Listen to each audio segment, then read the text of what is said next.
Hace un mes y medio, más o menos, estuvimos viendo Génesis 5, el 1 de enero fue, y hace 2 domingos estuvimos viendo un poquito más sobre Génesis 5, pero en esta ocasión, junto con el final de este capítulo que hemos leído hoy, que es Génesis 4.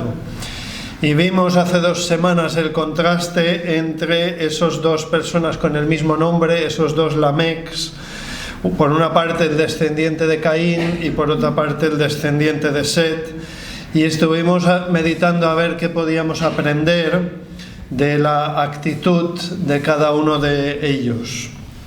¿Hoy qué vamos a ver? Pues hoy me gustaría, con la ayuda de Dios, pensar un poquito más en esta parte final de Génesis capítulo 4 y más en concreto ver qué podemos aprender de la vida de Caín y sus descendientes. No voy a hablar mucho de la primera parte de Génesis 4, la escena en la que Caín mata a su hermano Abel, porque es un pasaje bastante conocido y es muy posible que hayamos oído una predicación o más sobre ese pasaje. En cambio, la segunda mitad del capítulo 4 ya cuenta unos hechos bastante menos conocidos y que en ocasiones se tienden a pasar un poquito por alto. Las ofrendas de Caín y Abel, que una fue aceptada delante de Dios y la otra no, y el trágico desenlace de todo aquello, pues creo que algunos lo conocemos un poquito bien, y por eso quiero centrarme en la parte menos conocida de este capítulo 4. Por lo tanto, si podéis tener la Biblia abierta en Génesis 4, estaremos aquí todo el tiempo. Solo habrá un momento que os pediré ir a Lucas y luego un momentito que iremos a Éxodo y ya está, no nos moveremos de estos pasajes. Pero bueno, si tenemos la Biblia abierta en Génesis 4, del 1 al 8, resumiendo mucho los versículos del 1 al 8, Caín mata a su hermano Abel, y después, ¿qué sucede? Pues después hay un poquito de diálogo entre Dios y Caín, y son los versículos del 9 al 15. Si me queréis acompañar, los voy a leer.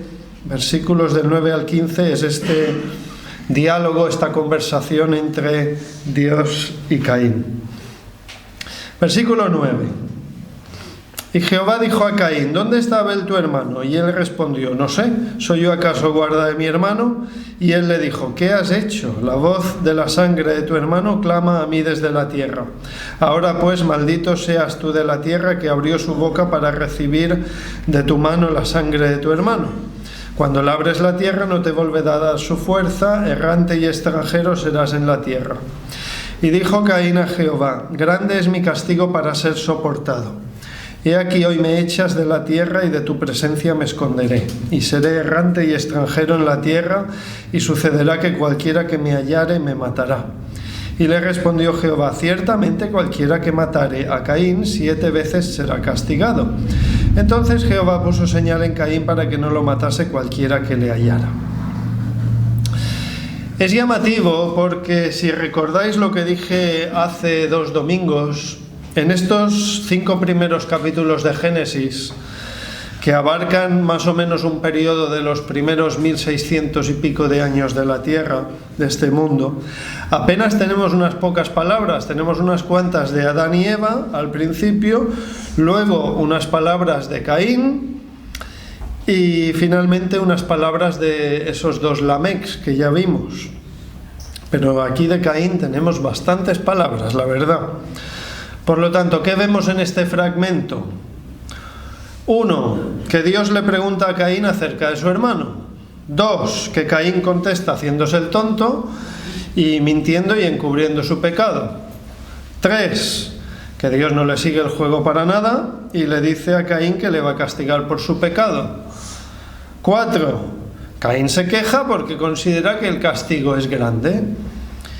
Y 5, Dios le responde de manera que, aun a pesar de su pecado, y aquí esto es importante, Caín va a hallar gracia delante de los ojos de Dios y se le va a permitir seguir con su vida terrenal y además cumplir con su ciclo biológico sin que nadie le mate. Luego volveremos un poquito a esta escena de Dios y Caín hablando, pero quiero seguir un poco. Versículo 16.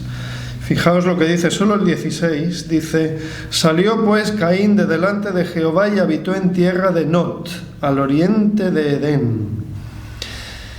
¿Qué llama la atención de este versículo 16? ¿Qué es lo más llamativo? ¿Qué es lo más importante? Pues que se acaba esa conversación y que Caín va a lo suyo. Caín va totalmente a lo suyo y se marcha a una región llamada Nod. ¿Dónde está eso? Pues la Biblia, como que da un indicio, dice al oriente de Edén. Lo que pasa es que Nod no vuelve a salir nunca más en la Biblia y en el fondo nadie sabe dónde está eso. Y luego volveremos a la cuestión de Nod también. Pero ahora quiero que sigamos la descendencia de Caín, versículos del 17 al 24. Lo voy a leer de nuevo.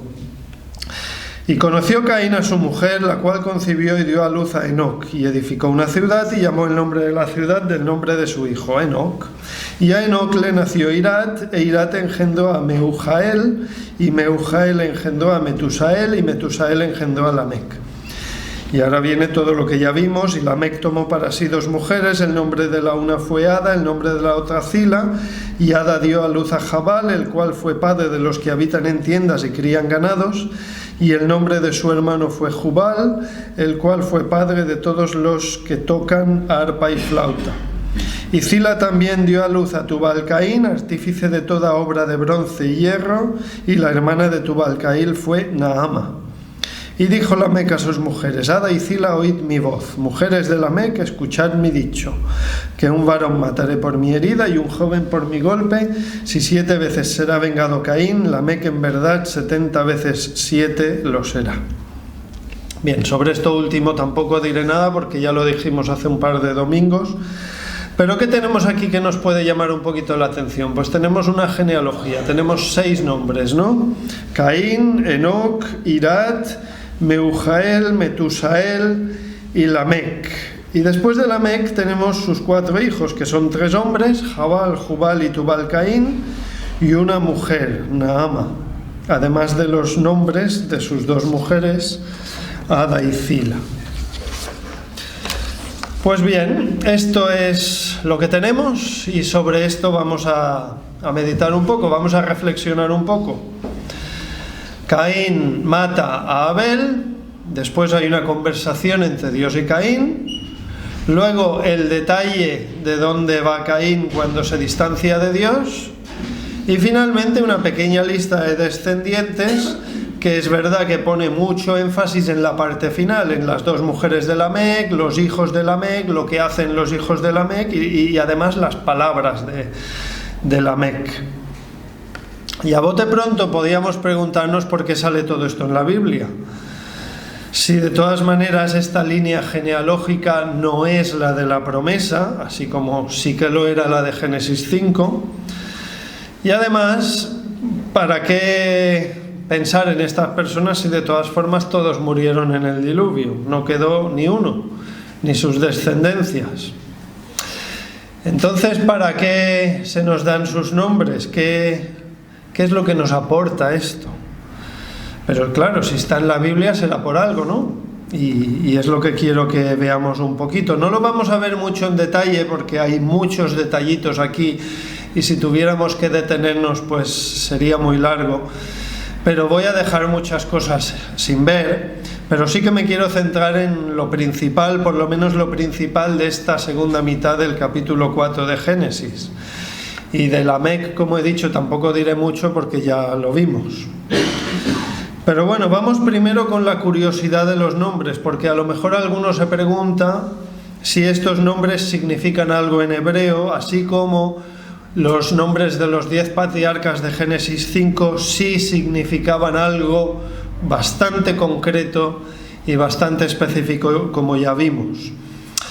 Pues si nos estamos preguntando si esta genealogía de 6 nombres que tenemos desde Caín hasta Lamec si significan algo, pues voy a decir la verdad que no está muy claro, básicamente porque los expertos en hebreo tienen bastantes dudas acerca de los significados de estos nombres. Los más claros son 2, Enoc y Meujael. Sobre los demás hay bastante duda y algo de debate, pero bueno, vamos a intentar al menos así todo ver si nos dan algo al menos con lo que tener una visión más amplia, una visión más general de lo que fue en esencia esa línea familiar. Caín significa adquirido, obtenido, posesión. Y eso es bastante fácil porque lo tenemos en Génesis 4, versículo 1. El primer versículo que hemos leído, fijaos, si tenéis una Reina Valera del 60, veréis que hacia el final del versículo dice, por voluntad de Jehová he adquirido varón. Y después de la palabra adquirido tendréis, si tenéis una Reina Valera del 60, un numerito, una letrita, y lleva abajo a una explicación adicional en hebreo. Caín significa adquirido, pero curiosamente también significa lanza, una lanza. A veces nos preguntamos cómo mató concretamente Caín a Abel, porque la Biblia no lo explica. Pero bueno, sabiendo que Caín significa lanza, pues como que tal vez es un indicio, ¿no? Pero bueno, ahí lo dejo, es solo una conjetura. Pero bueno, el significado principal lo tenemos aquí en la Biblia: adquirido, obtenido, posesión. Enoc es fácil, Enoc lo vimos en Génesis 5 porque también hay un Enoc, significa dedicado, consagrado o iniciado, comenzado. Irat no está nada claro. Los hay que piensan que significa fugitivo. Sí, tiene su lógica en cuanto a que Caín era, lo dice, errante. Y los hay que creen que significa que es algo que se pasa rápido o que se desvanece. En otras palabras, en castellano sería fugaz, que es una palabra relacionada incluso en castellano con fugitivo. Y ambos significados estarían relacionados, fugaz, fugitivo. Y ya aparte hay otros expertos en hebreo que le dan el significado de ciudadano. Y es perfectamente posible lo de ciudadano, porque si nos fijamos en el versículo 17, es el hijo de Enoc, y nos dice que Enoc, tal, lo de la ciudad, tal, es posible. Meujael es el más claro de todos, hay consenso total sobre esta palabra, significa herido por Dios o golpeado por Dios. Metusael no está muy claro, parece significar hombre que es de Dios. Acordaos que todos los que acaban en él son algo que ver con Dios. Y los hay que ver en Metusael una interrogativa. Sería como ¿quién es de Dios? Es decir, una frase interrogativa. Y el último, que es Lamec, ya lo vimos cuando vimos Génesis 5. Hay algo de debate porque hay dos posibles significados. Los expertos en hebreo no lo tienen claro. Algunos piensan que podría ser vigoroso o poderoso, o también por otra parte desesperado, cansado, lamentado, desahuciado. Bien, hasta aquí. Luego tenemos los 4 hijos. Jabal significa arroyo, riachuelo, corriente de agua. Jubal significa música. Tubal Caín no está nada claro tampoco, podría significar ser de origen extranjero, sacado de Caín, está claro que tiene una conexión con Caín. Y lo de la palabra extranjero, pues si nos fijamos en los versículos 12 y 14, veis que dice lo de ser errante y extranjero, tiene su sentido. Y Naama, es interesante, hoy no hablaré de Naama, pero hay una posible conexión con Génesis 6 bastante interesante, porque Naama significa amable, agradable, bella, placentera. Bien, por lo tanto, ¿hay algo aquí en cuanto a un mensaje o algo del conjunto de los significados en hebreo? Pues la verdad que no se ve muy claro. Desde Caín hasta Lamec, si unimos todos los significados, un poco parecido a lo que hicimos con Génesis 5, nos quedaría algo así como lo adquirido, obtenido, poseído, ha comenzado a desvanecerse o a pasarse rápido, herido por Dios. ¿Quién es Dios? desesperado, cansado, lamentado. Es verdad que no parece haber mucho en cuanto a una frase coherente, pero bueno, yo creo que la transmisión de ideas sí que está, eso sí que está. Da una sensación, a mí me da una sensación de cuesta abajo y sin frenos. Es decir, y así fue en el fondo, porque la sexta generación desde Caín, que fue Lamec, pues ya era muy contrario a Dios. Lo vimos la semana pasada. Ese Lamec era un hombre lleno de orgullo, de chulería, de odio, de ira, de violencia, de venganza. Estaba muy alejado de Dios. Y si lo pensamos un poco, entre que Enoc significa comienzo, o sea que la cosa comienza a ir a peor, Irat tiene que ver con algo que se pasa rápido, que se desvanece, algo fugaz, con lo de la huida, fugitivo. Meujael directamente ilustra muy bien el camino que estaba tomando esta familia, herido por Dios, golpeado por Dios. Metusael, si es que significa lo que algunos creen, una interrogativa de quién es de Dios, pues si es que se refiere a esta gente casi es de apaga y vámonos, porque ya no queda nada y podría ser porque esa gente ya está tan alejada de Dios que ya no tienen nada que ver con Dios. Y que Lamec pueda significar dos cosas casi opuestas, por una parte vigoroso, poderoso y por otra desesperado, lamentado, no es ninguna cosa rara en absoluto. Podría ser perfectamente que él se creyera lo primero, vigoroso, poderoso, sobre todo anunciando esa amenaza de venganza que vimos hace 2 semanas, pero en el fondo, a pesar de lo que él crea sobre sí mismo, en realidad ¿qué es? Es un desesperado, a los ojos de Dios un desahuciado. Y lo digo porque no es del todo raro que en lengua hebrea una cosa signifique algo y lo contrario a la vez. Y un ejemplo muy sencillo que voy a poner es la palabra hebrea que significa bendecir, porque paradójicamente también significa maldecir.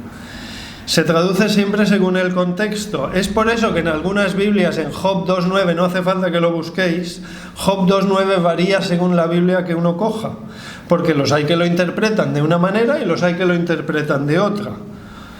Lo leo. Job 2.9. Entonces le dijo su mujer: ¿aún retienes tu integridad? Maldice a Dios y muérete. Hay Biblias que este versículo pone: bendice a Dios y muérete, porque la palabra en hebreo significa bendecir y maldecir. Una cosa y lo opuesto. Es curioso, es paradójico, nos parece extraño por el idioma que usamos nosotros, pero bueno, el hebreo era así. De todas formas, ya comentando sobre Job, ya que lo hemos mencionado, por el contexto lo de bendecir a mí no me cuadra. La mayoría de expertos coinciden en que significaría maldecir. Lo digo porque en la Reina Valera del 60, a mi entender, lo tenemos bien, ¿no? Que la mujer le dice: maldice a Dios y muérete. Pero bueno, volvemos a nuestro texto, Génesis 4. Tampoco es mucha sorpresa. Todo lo que he dicho no nos debería sorprender nada, porque ¿qué tenemos? Tenemos una línea de descendientes de Caín que dan la espalda a Dios. ¿Y qué parece? Pues que parecen ir a cada cual peor, ¿no? Y sea cual sea el significado de sus nombres, el significado concreto, lo que sí está claro es que estas personas no eran temerosas de Dios. Y cuando esta línea familiar llega a la 6ª generación, que es Lamec, pues la cosa no va nada bien. Vemos orgullo, ira, maldad, violencia, venganza. Bueno, volvemos al texto, versículo 16, que he dicho que antes nos fijaríamos en el versículo 16. Salió pues Caín de delante de Jehová y habitó en la tierra de Nod, al oriente de Edén. Antes he dicho que Nod no vuelve a salir nunca más en la Biblia, y tampoco se sabe de qué parte de la tierra se trata. Y en el fondo da igual. Porque si os fijáis, también aquí tenemos la letrita o el numerito en las Reinas Valeras del 60 y abajo en las referencias pone lo que significa esa palabra concreta. ¿Y qué nos pone? Errante. El hecho de que Caín saliera de la presencia de Dios es el verdadero significado de Not. Y es una frase triste, porque en el fondo, ¿qué hace Caín? Caín se aleja de su creador. Caín no expresa el más mínimo indicio de arrepentimiento o remordimiento por lo que ha hecho en absoluto. Solo tiene pensamientos sobre sí mismo y autocompasión sobre sí mismo. Y que Caín no recibe el perdón por parte de Dios se muestra en el hecho de su expulsión de la presencia de Dios. Not viene del verbo hebreo nut, que significa vagar sin rumbo fijo o sin hogar. Vagabundo, en el fondo. Se podría decir que Caín fue un vagabundo sin rumbo. Nos dice la Biblia al este del Edén, pero bueno, ¿hasta qué punto al este del Edén? Pues no se sabe. Lo cierto es que la ubicación es lejos de la presencia del Creador y eso es lo importante. Y eso en definitiva es el lugar más solitario del mundo, ¿no? Según la tradición extrabíblica hebrea, que siempre digo que hay que cogerla con pinzas, pero bueno, según la tradición hebrea, Caín continuó ejerciendo la maldad en Not en base a violencia y engaño. Bueno, perfectamente factible. Caín no estaba interesado en Dios y por lo tanto no quería estar ahí donde estaba Dios.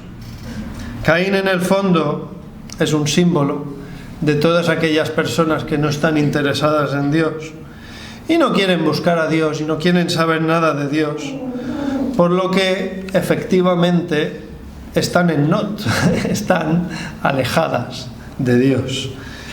Caín no quería estar ahí donde estaba Dios, y cuando uno no quiere estar en la presencia de Dios, en el fondo lo que hace pues es lo que hizo Caín, deambular por la vida. Y vamos con las conclusiones de todo esto, porque hoy es una predicación corta, hoy no va a ser largo para nada. ¿Qué es lo que aprendemos de todo esto? Pues que la separación de Caín voluntariamente de Dios, sin arrepentimiento por su pecado, aquí está la clave, es una imagen de todos los que siguen el camino de Caín. En la carta de Judas se nos habla de esa frase, el camino de Caín, los que deciden ir por el camino de Caín. ¿Y qué es eso? Pues dar la espalda a Dios, y el que da la espalda a Dios pues tiene que apechugar con las consecuencias de ello. Y en este mundo hay dos tipos de personas: pecadores arrepentidos y pecadores sin arrepentir. Porque hablando en términos que nos entendamos, lo chungo, entre comitas, no es tanto el pecado en sí, sino la falta de arrepentimiento por ese pecado. Por eso digo que en este mundo hay dos tipos de personas: pecadores arrepentidos y pecadores sin arrepentir. Eso es lo importante, esa es la gran división de personas en este mundo. En ocasiones, cuando hablamos con la gente, nos dicen cosas tipo: bueno, si yo viera una señal clara de que Dios existe, entonces yo sí que creería. Bueno, si yo pudiera tener una prueba muy clara de la existencia de Dios, entonces venga, entonces sí que creería. La gente nos suele decir eso, es verdad, es muy común esa frase. Pues eso es exactamente lo mismo que pensó el rico de Lucas 16 cuando ya era demasiado tarde. Por favor, acompañadme a Lucas 16, que vamos a leerlo. Es una de las veces que os pediré salir de Génesis 4. Porque el rico de Lucas 16 era de los que creían eso, de si yo puedo ver una prueba muy muy clara de que Dios existe, entonces sí que voy a creer. Él tenía eso en su mente. ¿Por qué? Porque el rico ya está en el infierno, el rico ya no tiene escapatoria, y se acuerda de su familia, le viene a la mente su familia, y piensa una manera, una estrategia que tal vez funcione la cosa, para que su familia crea y no vayan también al infierno donde está él. Vamos a leerlo, porque vale la pena leerlo, porque está relacionado con el tema de hoy de Génesis 4. Lucas 16, 19. Había un hombre rico que se vestía de púrpura y de lino fino y hacía cada día banquete con esplendidez. Había también un mendigo llamado Lázaro que estaba echado a la puerta de aquel lleno de llagas y ansiaba saciarse de las migajas que caían de la mesa del rico, y aun los perros venían y le lamían las llagas. Aconteció que murió el mendigo y fue llevado por los ángeles al seno de Abraham, y murió también el rico y fue sepultado. Y en el Hades alzó sus ojos estando en tormentos y vio de lejos a Abraham y a Lázaro en su seno. Entonces él, dando voces, dijo: Padre Abraham, ten misericordia de mí y envía a Lázaro para que moje la punta de su dedo en agua y refresque mi lengua, porque estoy atormentado en esta llama. Pero Abraham le dijo: Hijo, acuérdate que recibiste tus bienes en tu vida y Lázaro también males, pero ahora éste es consolado aquí y tú atormentado. Además de todo esto, una gran sima está puesta entre nosotros y vosotros, de manera que los que quieren pasar de aquí a vosotros no pueden, ni de allá pasar acá.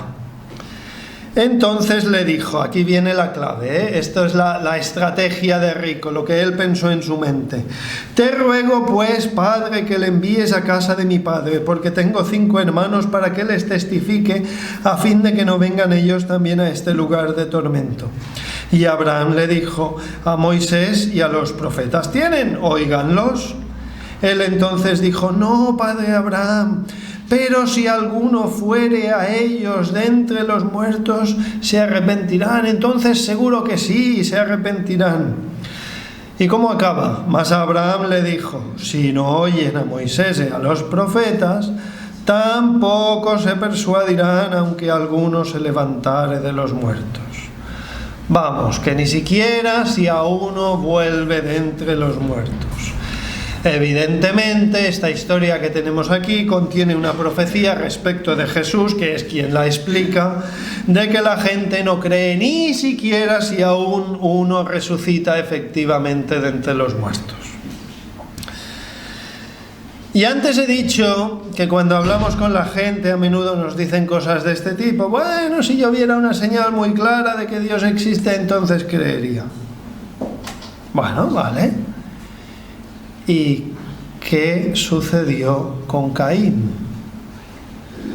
Pues que Caín no lo podía tener más claro delante de sus narices, porque Caín, lo más de lo más, Caín hablaba de tú a tú con Dios, y ni aún así.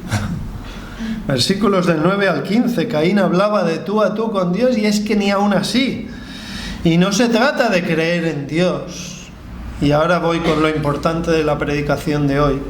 No se trata de creer en Dios, porque incluso Caín creía en Dios. Caín creía en la existencia de Dios. Pero si hablaba con él, ¿cómo no iba a creer en él si hablaba con él? La clave no es creer en Dios, sino creer a Dios. Caín creía en Dios, pero Caín no creía a Dios, es decir, no hacía caso a su palabra.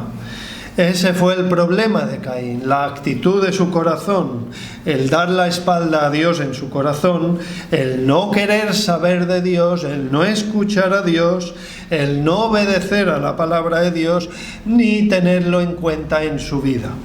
Caín quiso ser el jefe de su vida. Caín quiso ser su propio jefe y su propio señor, y nadie puede servir a dos señores. Y sobre la diferencia de creer en Dios o creer a Dios, hay un buen ejemplo en la Biblia de lo contrario de Caín, y es Abraham. Y es un pasaje, no hace falta buscarlo, aunque esté en Génesis, lo conocemos todos, creo. Génesis 15:6 dice: y creyó a Jehová, y le fue contado por justicia. ¿Qué dice de Abraham? Y creyó creyó a Dios. Creer a Dios es creer lo que ha dicho Dios, o sea, creer en su palabra, y su palabra es el Logos, o sea, Cristo. Y el apóstol Santiago es un poco irónico sobre esto de creer en Dios, porque hay un versículo, Santiago 2:19, que dice: Dice, ¿tú crees que Dios es uno? Bien haces. También los demonios creen y tiemblan. Es irónico, a veces a lo que viene a decir. ¿Y de qué les vale a los demonios creer en Dios? Pues no les vale de nada. Creer en la existencia de Dios no vale, no sirve, no puntúa, no cuela. A ver si lo puedo decir más claro. Caín tanto creía en Dios que hasta hablaba con él de tú a tú, y ni aún así quiso someterse a su creador. Pero claro, eso sí, Caín temiendo por su propia vida. La vida de su hermano a él le daba igual, pero la suya era otra cosa, a él que no le tocara a nadie. Versículo 14. He aquí me echas hoy de la tierra, y de tu presencia me esconderé, y seré errante y extranjero en la tierra, y sucederá que cualquiera que me hallare me matará.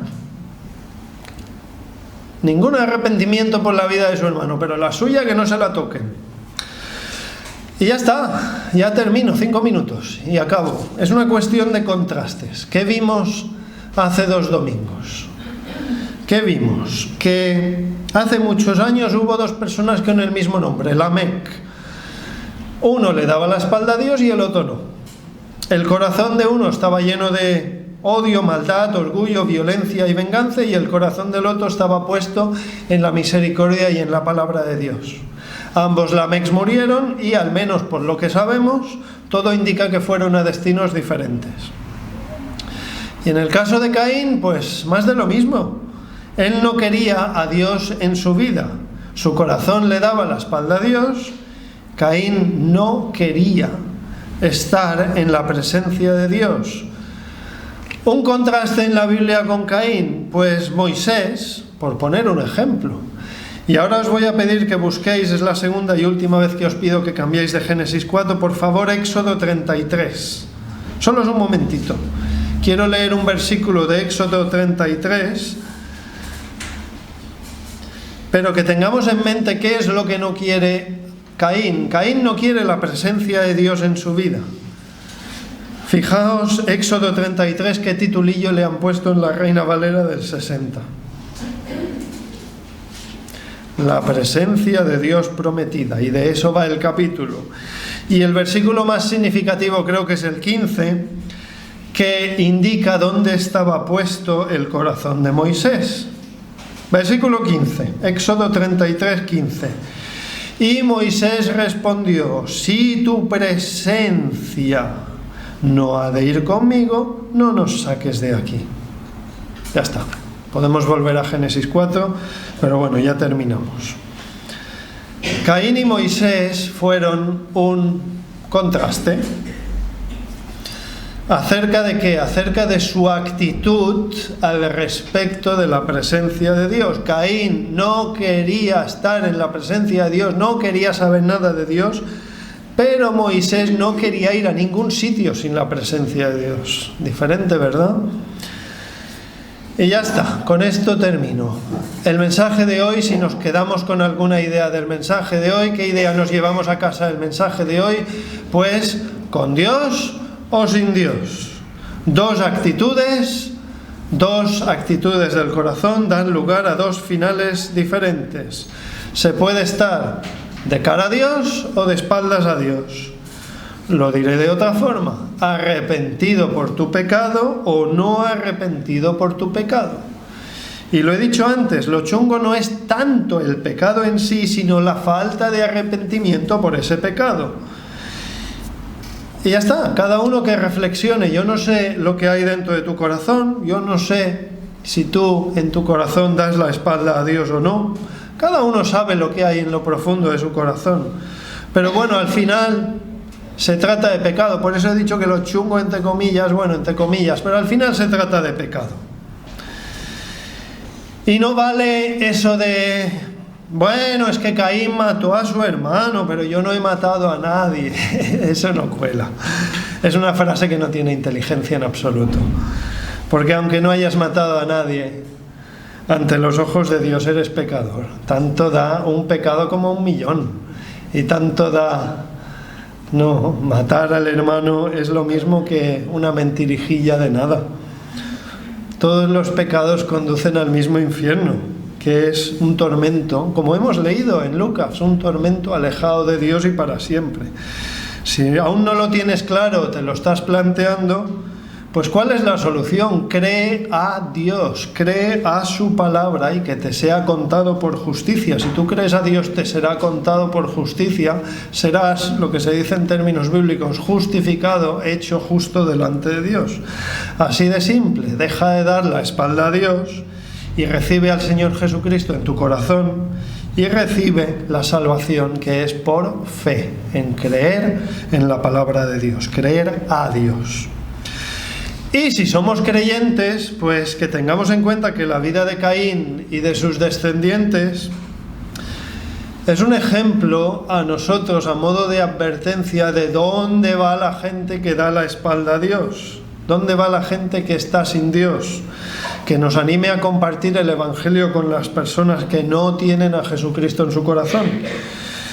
Y aunque hoy no hemos hablado de Abel, no he dicho nada de Abel, sí que quiero decir una cosita para terminar. Si todavía tenéis la Biblia abierta, fijaos en el versículo 4. La ofrenda de Abel fue aceptada delante de Dios porque fue una ofrenda de corazón que ponía a Dios en el primer lugar. Eso es lo importante. La actitud del corazón de Abel, no tanto la ofrenda en sí, fue la actitud del corazón. Abel decidió dar a Dios lo mejor que tenía. Génesis 4:4. Y Abel trajo también de los primogénitos de sus ovejas, de lo más gordo de ellas. La actitud del corazón de Abel era Dios primero. ¿Qué nos dice esto? Pues que Abel dio lo mejor, ¿no? A veces cantamos una canción, da lo mejor al maestro, y una cosa es cantarlo y la otra es cumplirlo. Nosotros damos lo mejor al maestro. ¿Es Dios lo primero en nuestras vidas? La teoría la sabemos, pero ¿y la práctica? Quiera Dios ayudarnos esta semana que entra. Vamos a centrarnos en esta semana. Que Dios nos ayude en esta semana, que pensemos, que reflexionemos, cada momento, cada circunstancia que nos encontremos, que demos lo mejor a Dios, que Dios sea lo principal, lo primero en nuestra vida, porque esa es la ofrenda que de verdad agrada a Dios, que se note que es Señor de nuestra vida. Amén.